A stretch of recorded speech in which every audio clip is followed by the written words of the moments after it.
ನಿಜ ಘಟನೆಗಳಿಂದ ಪ್ರೇರಿತ. ಕರ್ನಾಟಕದ ಒಂದು ಹಳೆಯ ಖಾಸಗಿ ಲಾಡ್ಜ್. ಕೊಠಡಿ ನಂಬರ್ 307 ಯಾರೂ ಇಷ್ಟಪಡುವುದಿಲ್ಲ. ಕಾರಣ ಯಾರಿಗೂ ಸ್ಪಷ್ಟವಾಗಿಲ್ಲ. ಆದರೆ 1 ವರ್ಷದೊಳಗೆ 6 ಜನ ಅತಿಥಿಗಳು ಆ ಕೊಠಡಿಯಿಂದ ಮಧ್ಯರಾತ್ರಿ ಹೊರಬಂದು ನಾವು ಮತ್ತೆ ಇಲ್ಲಿಗೆ ಬರಲ್ಲ ಅಂತ ಓಡಿ ಹೋಗಿದ್ರು. ರವಿ ಬೆಂಗಳೂರು ಮೂಲದ ಎಂಜಿನಿಯರ್. ಆ ಲಾಡ್ಜ್ನಲ್ಲಿ ಉಳಿಯಬೇಕಾಯಿತು. ಬೇರೆ ರೂಮ್ ಖಾಲಿ ಇರಲಿಲ್ಲ. 307.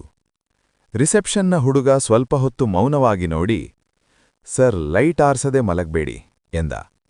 ರವಿ ನಕ್ಕ. ಹಾಂ, ಹಾರರ್ ಕಥೆನಾ? ಹುಡುಗ ಏನೂ ಹೇಳಲಿಲ್ಲ. ರಾತ್ರಿ 1:30. ರವಿ ಮಲಗಲು ಹೋದ. ಹಠಾತ್ ಕಿವಿಗೆ ಯಾರೋ ಉಸಿರಾಡುವ ಶಬ್ದ. ಕಣ್ಣು ತೆರೆದ. ಯಾರೂ ಇಲ್ಲ. ಫ್ಯಾನ್ ನಿಧಾನವಾಗಿ ತಿರುಗುತ್ತಿತ್ತು.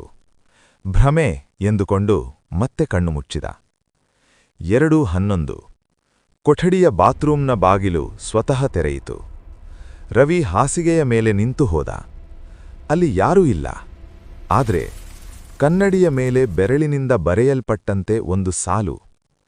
ನಿನ್ನನ್ನು ಇಲ್ಲಿ ಕರೆಯಲಿಲ್ಲ, ನೀನೇ ಬಂದೆ. ರವಿ ಕೈಕಾಲು ನಡುಗಿತು. 2:17.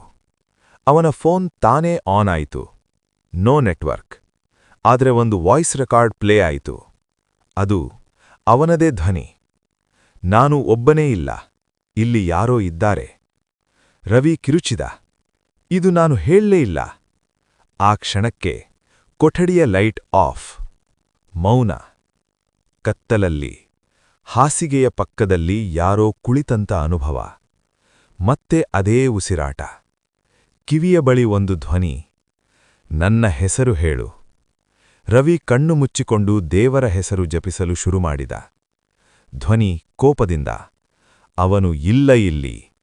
ಹಠಾತ್ ಭಾರೀ ನಗುವ ಶಬ್ದ. ಬೆಳಗ್ಗೆ 5:40. ರವಿ ಅಚೇತನ ಸ್ಥಿತಿಯಲ್ಲಿ ಕೊಠಡಿ ಬಾಗಿಲಿನ ಮುಂದೆ ಸಿಕ್ಕ. ದೇಹದ ಮೇಲೆ ಗಾಯ ಇಲ್ಲ. ಆದರೆ ಅವನ ಕುತ್ತಿಗೆಯ ಹಿಂದೆ ಸುಟ್ಟಂತೆ ಕಾಣುವ ಒಂದು ಗುರುತು. ಪೊಲೀಸರು ವಿಚಾರಣೆ ನಡೆಸಿದರು. ಲಾಡ್ಜ್ ದಾಖಲೆಗಳಲ್ಲಿ ಒಂದು ಹಳೆಯ ಮಾಹಿತಿ ಸಿಕ್ಕಿತು. 307ನೇ ಕೊಠಡಿಯಲ್ಲಿ ಒಂದು ಕಾಲದಲ್ಲಿ ಮಂತ್ರ, ತಂತ್ರ, ಆಹ್ವಾನ ಮತ್ತು ಆತ್ಮ ಆಹ್ವಾನ ನಡೆಯುತ್ತಿತ್ತು. ಆ ರೂಮ್ ನಂತರ ಎಂದಿಗೂ ಪೂರ್ಣವಾಗಿ ಶುದ್ಧ ಆಗಲೇ ಇಲ್ಲ.